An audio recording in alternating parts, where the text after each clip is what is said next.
নমস্কার। Partition sweet নিয়ে অনেকে অনেক জানতে চেয়েছেন। পার্টিশন স্যুট করতে গেলে আপনাকে দেখাতে হবে যাদের এগেনস্টে করেছেন তাদেরও প্রপার্টিতে রাইট আছে, কত পার্সেন্ট রাইট আছে, আপনারও কত পার্সেন্ট রাইট আছে। পার্সেন্ট বলতে গেলে এখানে অংশ। পার্টিশন স্যুট করতে গেলে প্রত্যেকের টাইটেল ডিড চাই। আপনার টাইটেল ডিড তো অবশ্যই চাই যদি আপনি মামলা করেন, এবং সেখানে চেন থাকতে হবে। কার থেকে কে পেলো, কীভাবে পেলো, সেটা কিন্তু থাকাটা আবশ্যিক, নাহলে কিন্তু ডিডগুলো ডিফেক্টিভ বলা হয়। তারপরে ধরুন কোনো প্রপার্টি আপনি জয়েন্টলি কিনলেন, সেই জয়েন্ট প্রপার্টিতে পরবর্তীকালে যার সঙ্গে জয়েন্টলি কিনেছেন তিনি হয়তো পার্টিশন চাইছেন, আপনি চাইছেন না, বা আপনি চাইছেন তিনি পার্টিশন চাইছেন না। সেক্ষেত্রে পার্টিশনটা আপনাকে মামলা করে করতে হবে। Suit for partition, declaration, injunction এর মামলা করতে হবে। মামলা করে করতে হবে suit for partition, declaration, injunction. এবং সেইখানে মামলা করলে প্রিলিমিনারি ডিগ্রি বেরোবে। সেখানে আপনাদের যা দলিল আছে সেই দলিলগুলো এক্সিবিট হবে।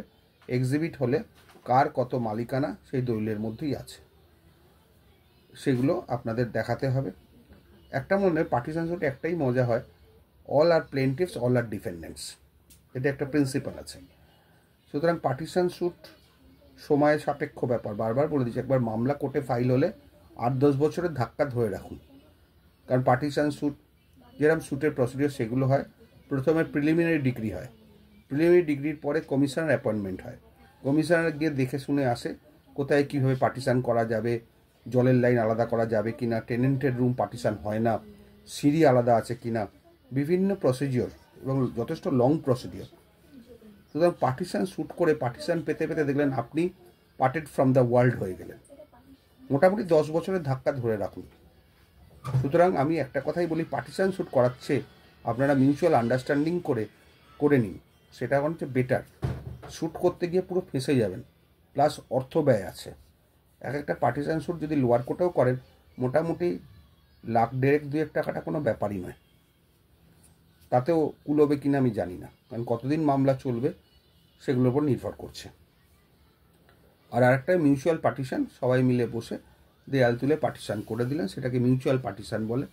তারপর সে বেশি মিউটেশন করাতে পারেন, নাও করাতে পারেন, সেটা আপনাদের ব্যাপার। কিন্তু মামলা করলে সেটা কিন্তু দীর্ঘদিন ধরে চলবে। আর একটা পার্টিশন হয় partition by registered deed of partition. সেটা আপনাকে দলিল, আপনার সেটা মিউচুয়াল আন্ডারস্ট্যান্ডিংয়ের মাধ্যমেই হয়। আপনারা দলিল করলেন, সেই দলিলে কার কী অংশ লিখে আপনি রেজিস্ট্রি করলেন। রেজিস্ট্রেশন চার্জও কিন্তু ভালোই নেয়।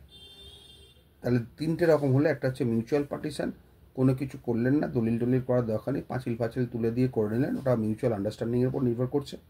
আর একটা হচ্ছে আপনার partition by suit for partition করতে হয়, এবং সেই ডিগ্রিটা বেরোনোর পর সেটাকেও রেজিস্ট্রি করতে হয়। এটা কিন্তু মাথায় রাখবেন, সেখানেও খরচা আছে। আর একটা ডাইরেক্ট পার্টিশন ডিড রেজিস্ট্রি করা। এই হচ্ছে প্রসিজিওর। এই প্রসিজিওরটা পালন করলে তবেই পার্টিশন হবে। সবথেকে সুবিধা হচ্ছে মিউচুয়াল পার্টিশন, নিজেদের মধ্যে বসে মিটমাট করে নেওয়া ভালো। না হলে কিন্তু বিপদে পড়ে যাবেন একবার মামলা ফাইল হয়ে গেলে। মামলা মিটবে না সহজে, চলতেই থাকবে। ভালো থাকবে।